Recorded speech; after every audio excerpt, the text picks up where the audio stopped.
Can you see this? Okay. Could you tell us a little bit about your organization, Healthy Kids Concepts? We're starting all over again? Well, we could it's not really like start to end. Okay, Just you could tell like a little bit about what you guys are doing. okay, gotcha. And for the schools, Okay. let's go with that. Do that again. All right. So tell me about the movement that your organization is having with the schools. At this point, what we're doing is we're fielding a lot of partners and forming an alliance with, these are people who are like-minded. We see the problem in the same way. And people like the Pink Lady Apple Association, the environmental agency, it's a control agency for the state of California, which is a nonprofit. The Chinese American Association in Sacramento. There are many organizations. The Heart Association has been really good to work with us.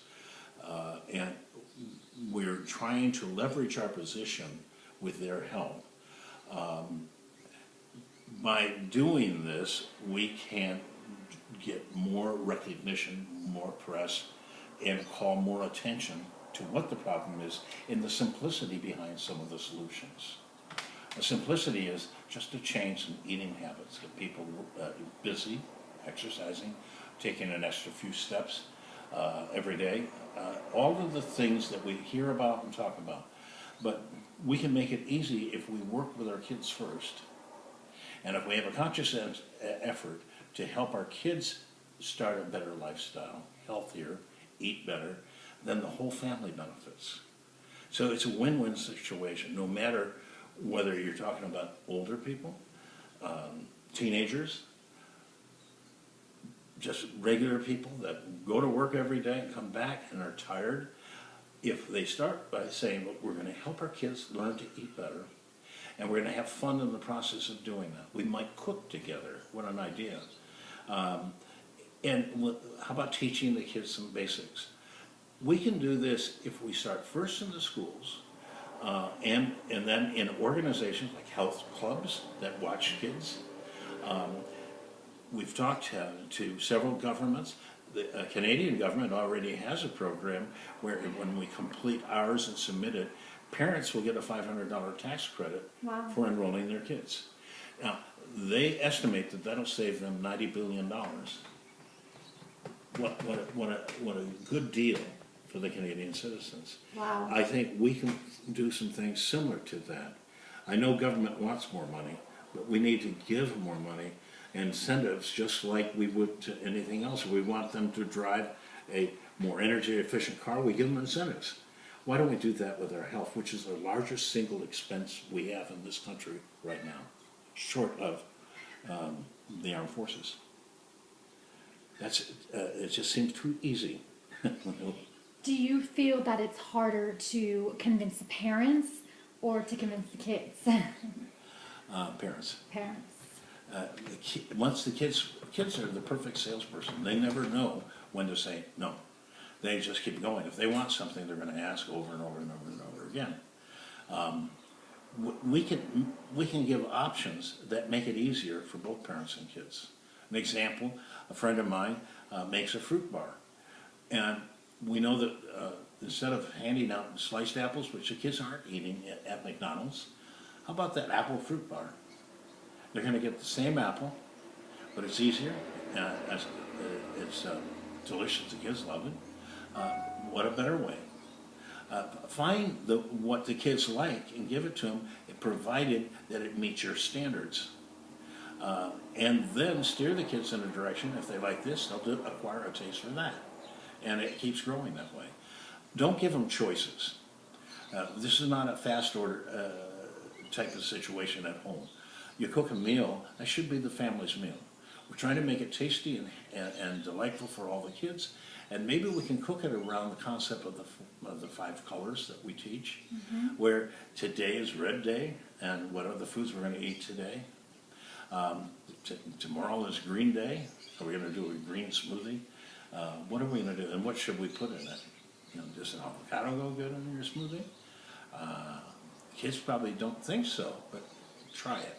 You might like it. These are the things that can steer your ship to their creativity, and if they are part of the solution themselves by helping in the kitchen, and more than not just setting the table. Can you do this for me? How about putting these foods in a blender? How about this for soup? What do you think we should put in it? Make them part of the solution. And if they're talking about putting candy in the soup and stuff, that's ridiculous, then we say, how about, here's a better choice. What do you think? And these are things and an interaction that will get the job done. But the younger we start that, the better it is. Sure. I think cooking with your kids is absolutely invaluable. However, it's what you cook that will determine whether it's good or not. Sure. And habits are formed. I think that the fact that in school they would need to learn what things taste good and what they are and where they grow and so forth to be more interested. We don't have any classes that do that. If we have a problem delivering that message during school, then organizations like Junior Achievement, 4-H Club, would be more than happy to create that kind of a program and make it available. There are in thousands and thousands of schools. I think then on that basis, kids would learn the value side and then start applying it, because this is what they learn from a very early age. It's when they learn at the age of 14 or 15, it's all probably too late, because they've already been sitting at all the fast food restaurants. They want pink and blue drinks.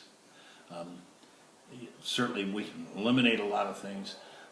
The food colors, like many of the countries have done, we can change what manufacturers do, but we seem to be more interested in the manufacturer's bottom line than we are a family's bottom line. And I think with the type of encouragement and rewarding manufacturers for doing positive things, eventually they'll change too. And I like that concept of the reward, because the reward is so much better than the punishment. Yeah, it's not about that. Yes, it's not about that. We want to make friends. Definitely want to make friends. If you got to love the world, and the world will not be back. So it is. Nice. Well, thank you so much. I appreciate all the information. You've covered the problem, you've covered the solution, you've covered prevention, and given us so much hope, because all we need to do is bring the education out, which we can and will do, and it's happening thanks to people like you that are actually influencing and making a change, and we could definitely use more of you in this world. It's also happening because you're asking all the right questions. Well, thank you And so you're much. passionate. Well, we all have a heart, and we're all here to make the change. So this is Mr. Karl Loves, the Senior Director of Healthy Kids Concepts, and he has enlightened us with beautiful information about this world and what we can do to make it better, and giving us a lot of hope. So thank you. Thank you.